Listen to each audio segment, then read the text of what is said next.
हरे Krishna. This श्लोक is very important. यह श्लोक बहुत महत्वपूर्ण है। और क्यों महत्वपूर्ण है, स्वयं यमराज जी बता रहे हैं, कोई डाउट नहीं होना चाहिए। यमराज जी स्वयं अपने दूतों को बता रहे हैं, बेटा भगवान का नाम कैसे भी उच्चारण किया जाए यह पाप काटने के लिए बहुत अधिक है। श्रीमद् भागवतम छठा स्कंद तीसरा अध्याय 24वां श्लोक। एतावतालमघनिर्हरणाय पुंसाम् संकीर्तनम भगवतो गुणकर्म नाम्नाम् विकृष्य पुत्र मघवान यदजामिलोपि नारायणेति म्रियमाण इयाय मुक्तिम। एतावत बस इतना, अलम मतलब बहुत, पर्याप्त है, अरे मतलब पर्याप्त है। किस चीज के लिए पर्याप्त है, और एतावत से क्या मतलब है, क्या है एतावत मतलब यही बस देख ले, नाम का नारायण नाम बोल दिया ना, बस इतना ही। अलम बहुत अधिक है, एतावती क्या है, बहुत अधिक है, पर्याप्त है। किस चीज के लिए पर्याप्त है? अघ निरहरणाय। अघ मतलब पाप और निरहरण मतलब नाश करने के लिए, पाप नाश करने के लिए। किनका पाप नाश करने के लिए? पुंसाम, सभी सभी प्रकार के इंसानों का। क्या पर्याप्त है? तो कह रहे संकीर्तनम, सम्यक रूप से कीर्तन। किसका कीर्तन? भगवतः, भगवान का कीर्तन। और किसी का नहीं बोल रहे, किसी देवता का नहीं, स्पष्ट रूप से भगवान का। कौन सा कीर्तन करना है? तो कह रहे हैं गुण कर्म नाम नाम, भगवान के गुणों का, भगवान के कर्मों का और भगवान के नाम का सम्यक रूप से कीर्तन सभी प्रकार के पापों को नाश करने में और सभी इंसानों के पाप को नाश करने में सर्वसमर्थ है।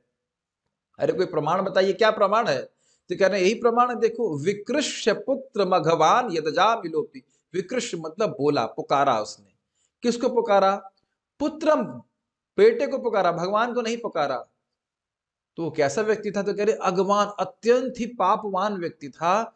यद अजामिलोपी, यद अजामिल जैसा व्यक्ति भी जो अत्यंत पापवान था, पाप से युक्त था, वह भी पुत्र को बोल रहा था नारायण इति, ऐसे बोल रहा था। और ऐसा भी नहीं था कि बड़ी पवित्र अवस्था में हो, म्रियमाण अवस्था में, मरते समय कोई योजना बना करके वह नाम नहीं कर रहा था, अकस्मात उसके मुख से निकल गया। तो देखिए, केवल उसने पाप ही नष्ट नहीं किए, अपितु इयाय मुक्ति, वह मुक्त हो गया, भगवान के धाम चला गया। चक्रवर्ती पाद इसमें कहते हैं कि मान लो कोई कहेगा, अरे भाई एक ही नामाभास हर प्रकार के पाप को कैसे नष्ट कर सकता है? इसका मतलब मैं समझ रहा हूं कि भक्ति के सब श्रवण कीर्तन खूब बढ़िया से जब करता है तब उसके पाप नष्ट होंगे। और एक ही नाम से व्यक्ति मुक्त कैसे हो सकता है? ये तो संभव नहीं हो सकता। ऐसा मान लो प्रश्न करें तो कहते हैं नहीं, ऐसा नहीं। भगवान का संकीर्तन करने से सारे प्रकार के पाप नष्ट हो जाते हैं। और कह रहे हैं अलम से अर्थ ये है कि भाई, ये अलम का एक और अर्थ है कि संकीर्तन करने की जरूरत भी नहीं है, मतलब सम्यक रूप से कीर्तन करने की जरूरत नहीं है। नामाभास से किसी और बात को इंगित करने के लिए उनका नाम उच्चारण करने से भी व्यक्ति के सारे पाप नष्ट हो जाते हैं। इसमें संदेह नहीं करना चाहिए। कहने का अर्थ यह है कि भगवान का नाम का आभास मात्र भी सारे पापों को नष्ट करने के लिए बहुत अधिक है। नाम की तो बात छोड़ दीजिए, अलम का जहां पे देखिए फोटो में दिखाया गया है एक शेर और चींटी। अब चींटी को मारने के लिए क्या सिंह पर्याप्त है कि नहीं? तो कहेंगे पर्याप्त है, लेकिन एक्चुअली पर्याप्त नहीं, बहुत अधिक है ये कहा जाएगा। चींटी को मारने के लिए सिंह नहीं बुलाया जाता है। ये नाम के प्रति अपराध है कि व्यक्ति अपने पाप काटने के लिए नाम उच्चारण करे। ये बहुत ज्यादा हो गया। जैसे मान लो कहे कि चींटियों को मारने के लिए एटम बम फोड़ेंगे, तो एटम बम पर्याप्त है, हाँ भाई बिल्कुल पर्याप्त है, लेकिन चींटी मारने के लिए एटम बम का प्रयोग नहीं करते हैं। समझ रहे हैं? भगवान का संकीर्तन नाम उच्चारण कर रहा है ताकि भगवान में प्रेम प्राप्त हो। देखिए, दो प्रकार के लोग होते हैं, चक्रवर्ती बात उससे कहते हैं कि एक है जिस अपराध किया है जिसने, और दूसरे अपराध नहीं करता। तो जो अपराध है नहीं किया है उसको अपराध का शमन करने के लिए बारंबार जब नाम उच्चारण करते हैं, अपराध शमित होते हैं और उससे भगवान का प्रेम प्राप्त होता है। इसलिए भगवान का नाम उच्चारण बारंबार कर रहे हैं। ये कभी नहीं सोचना चाहिए कि हम भगवान का नाम बारंबार कर रहे हैं पाप काटने के लिए, भगवान के नाम के प्रति अपराध हो जाएगा। एक ही नाम सारे पापों को नाश करने के लिए सर्वसमर्थ है, बल्कि मुक्ति देने के लिए भी सर्वसमर्थ है।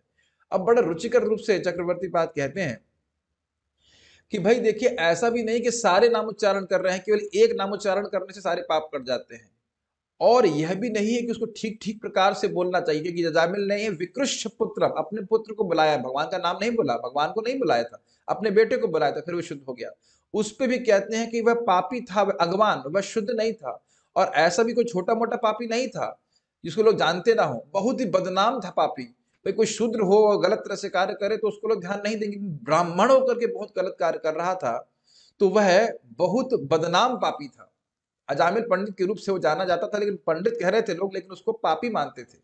और वह भी उसने बड़ी शुद्ध अवस्था में नामोच्चारण नहीं किया, मृत्यु के समय, मृत्यु के दुख को भोगते हुए उसने नामोच्चारण किया। बहुत उसका मन संयमित नहीं था, और उसमें भी वह केवल पाप नाश नहीं किए, उसके केवल पाप ही नाश नहीं हुए, अपितु वह मुक्त भी हो गया। इसीलिए जो बुद्धिमान लोग हैं वे भगवान का नामोच्चारण करते हैं बारंबार, और उसके द्वारा वह अपराधों से मुक्त हो जाते हैं भगवान के नाम के प्रति भी, और भगवान के धाम जाने की योग्यता प्राप्त करते हैं। बड़ी सुंदर बात है कि यहाँ पे बड़ा सुंदर शिक्षा देते हैं। अंत में चक्रवर्ती बात कहते हैं कि यह कहानी, अजामिल कथा बताती है कि नामाभास से भी, केवल एक बार नामाभास से न सिर्फ व्यक्ति पाप से मुक्त हो जाता है, अपितु पाप की इच्छा से भी मुक्त हो जाता है, और पाप का जो रूट है, जो पाप का जड़ है अविद्या, उससे भी नष्ट हो जाता है, और साथ ही साथ सायुज सालों की और अन्य प्रकार की मुक्ति को प्राप्त करने में समर्थ हो जाता है। तो आप लोग समझ रहे होंगे कि कितना शक्तिशाली है भगवान का नाम, और ये हमारे जीवन में सबसे मुख्य व्रत, सबसे मुख्य प्रायोरिटी होना चाहिए। तो उम्मीद है कि आपको ये बातें समझ में आई होंगी। श्री हरिनाम प्रभु की जय, श्रील प्रभुपाद की जय, निताय गौर प्रेमानंदे।